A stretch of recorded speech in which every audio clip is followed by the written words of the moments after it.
दिन रात खेलेंगे, मौज मस्ती करेंगे तो आपको ज्ञान नहीं प्राप्त हो सकता है। उसके लिए आपको कहीं ना कहीं गुरु के शरण में आना पड़ेगा, कहीं ना कहीं आपको मेहनत करना पड़ेगा। ज्ञान दो प्रकार का है, एक तो व्यवसायिक ज्ञान है जो हम लोग सिखाते हैं, और एक आध्यात्मिक ज्ञान है। और दोनों ज्ञान सफलता के मूल मंत्र हैं। आपको अपने जीवन में सफल होना है तो आपको व्यवसायिक ज्ञान की जरूरत है। यदि आपने अपने नश्वर शरीर को हमेशा के लिए मोक्ष प्राप्त कराना है तो आपको आध्यात्मिक ज्ञान की जरूरत है। लेकिन दोनों ही स्थितियों में आपको सुख का परित्याग करना है। लेकिन व्यवसायिक ज्ञान प्राप्त करने के लिए कुछ समय के लिए आपको सुख का परित्याग करना है। अभी आपको केवल 3 और 4 साल यदि आप सुख का परित्याग कर देंगे तो आपका पूरा जीवन सुखमय हो सकता है। और आध्यात्मिक ज्ञान प्राप्त करेंगे यदि आप अपने जीवन में जब तक मरेंगे नहीं, यानी जीवित समय में यदि अपने सुख का परित्याग कर देंगे तो आप जीवन और मरण के बंधन से सदैव के लिए मुक्ति हो जाएंगे। दोनों ही स्थितियों में आपको सुख की अनुभूति होती है।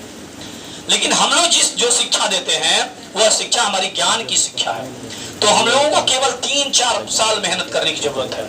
यदि हमें सुख प्राप्त करना है तो हमें केवल 3 और 4 साल मेहनत करने की जरूरत है।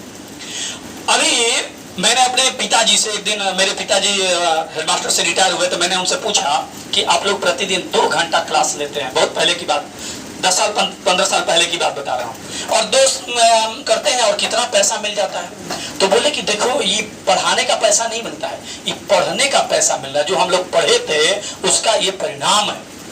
वास्तव में हम अभी जो मेहनत कर रहे हैं उसी का परिणाम जो है हमें भविष्य में प्राप्त होता है। आप जिस तरह का ज्ञान सीखते हैं, जिस तरह का व्यवहार सीखते हैं, उसी का परिणाम हमें प्राप्त होता है। अभी एक बात आ रही थी कि डुमरी सेंटर के लड़के, पहले भी हम पढ़ाते थे, 2017 से मैं यहाँ पढ़ा रहा हूँ, मुझे याद है 9 मई 2017 से। लेकिन इस वर्ष कुछ लोगों के, कुछ लड़कों के, कुछ लड़कियों के कार्य में इस तरह की मैंने रुचि देखी, उस तरह से आग देखा उनकी पढ़ाई में कि निश्चय ही मुझे एकदम पूर्ण विश्वास है कि इस बार जो बच्चे हैं उस इन दोनों सेंटरों को जरूर पछाड़ेंगे, मुझे विश्वास है। क्योंकि ये लड़कों के अंदर जो आग जल रही है, जो टीस जल रही है, प्रतिदिन हम देखते हैं, हमेशा मैं हर जगह टेस्ट लेता हूं, मैं देखता हूं, लेकिन जो यहां सीने में जो आग जल रही है वो किसी कोचिंग सेंटर में उस आग को मैंने नहीं देखा है। जो विश्वास है, आपका जो विश्वास है वही हम सबको मेहनत करने के लिए प्रेरित करता है। जहां लड़के मन लगा कर नहीं पढ़ते हैं, हम लोग भी अपना कोर्स को इधर उधर करके चलते हैं।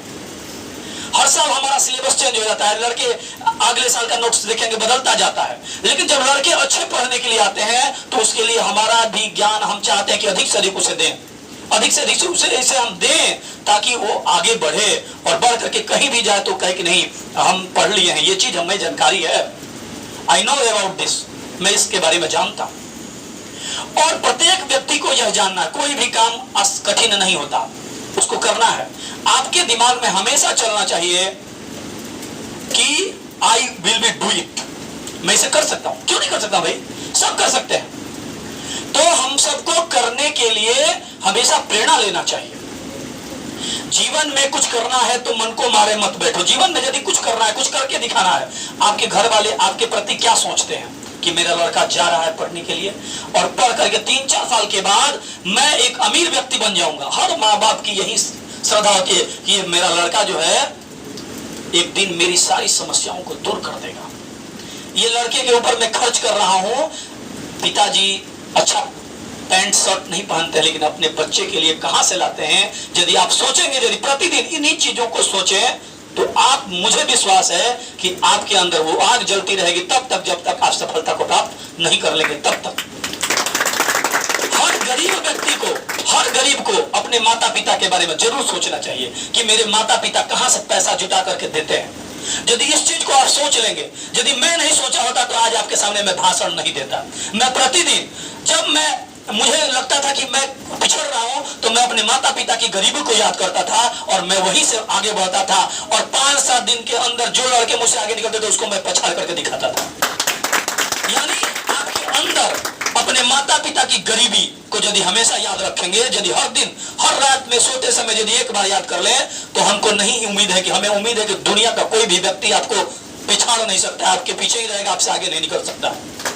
तो हमें चुनौती स्वीकार करना चाहिए। असफलता एक चुनौती है, उसे स्वीकार करो। असफलता एक चुनौती है, उसे स्वीकार करो। क्या कमी रह गई देखो और सुधार करो। जब तक न सफल हो नींद चैन को त्यागो तुम, संघर्ष का मैदान छोड़कर मत भागो तुम। कुछ किए बिना ही जय जयकार नहीं होती, कोशिश करने वालों की कभी हार नहीं होती। जीवन में यदि हम चाह ले, ठान ले, तो कोई काम असंभव नहीं है। मैं हमेशा आगे बढ़ने का प्रयास करता हूं। मैं रेलवे की नौकरी किया, दूसरा नौकरी प्राप्त किया, तीसरा करेंगे, चौथा करेंगे। कभी पीछे हटने के लिए नहीं सोचना, हमेशा ज्ञान प्राप्त करते रहना। लोग कहते हैं कि आप हमेशा परीक्षा देते रहते, क्यों? ताकि हम परीक्षा इसलिए देते हैं क्योंकि हम सफलता प्राप्त करके दूसरों को बताएं कि हम आपको इसलिए पढ़ा रहे हैं क्योंकि मेरे अंदर वो काबिलियत है, तब मैं पढ़ा रहा हूं, ऐसे नहीं पढ़ा रहा हूं। आपके अंदर वो काबिलियत होनी चाहिए ताकि समाज जाने आपका कि नहीं भाई ये लड़का जो है आगे निकल करके कुछ करेगा। हर माता पिता का यही लक्ष्य होता है। कोई बाप जो है ना धन नहीं कमाता है, उसका बेटा ही उसका धन होता है। सुनते होंगे गरीब माता पिता क्या कहते हैं कि हमारे बेटे में धन हो। यही धन है, लड़का ही धन है। पुत्र कपूत तो क्या धन संचय, अपूत सपूत तो क्या धन संचय। दोनों में संचय की जरूरत नहीं है। यदि पुत्र अच्छा हो जाए तो धन संचय की जरूरत नहीं है। वो इतना धन है, इतना बड़ा धन है, पुत्र की मत पूछिए। अजात मित्र मुख्यसु मृता जतौ सुतौ बरम यह तस्तौ स्वल्पा दुखाय या जड़ जीवन जड़ोद है। ये पंचतंत्रों में लिखा गया है। पुत्र का ना होना, पुत्र का होकर मर जाना और पुत्र का होकर मूर्ख रह जाना, इन तीनों में से सबसे कष्ट की बात है कि पुत्र होकर मूर्ख रह जाए। पुत्र नहीं हुआ, क्षणिक दुख है। पुत्र होकर मूर्ख रह गया तो जीवन भर का दुख है। इसलिए हम सभी को उस स्थिति में नहीं जाना है। हमें बन के दिखाना है, हमें वह बन के दिखाना है जो हमें हमारे माता पिता हमारे से उम्मीद रखते हैं। इन्हीं शब्दों के साथ मैं जितनी भी बातें बोल रहा हूं कि कहीं ना कहीं गुरु जी का योगदान है। किसी न किसी गुरु ने मुझे इस रास्ते को दिखाया है। मैं उन सभी गुरुओं को प्रणाम करता हूं।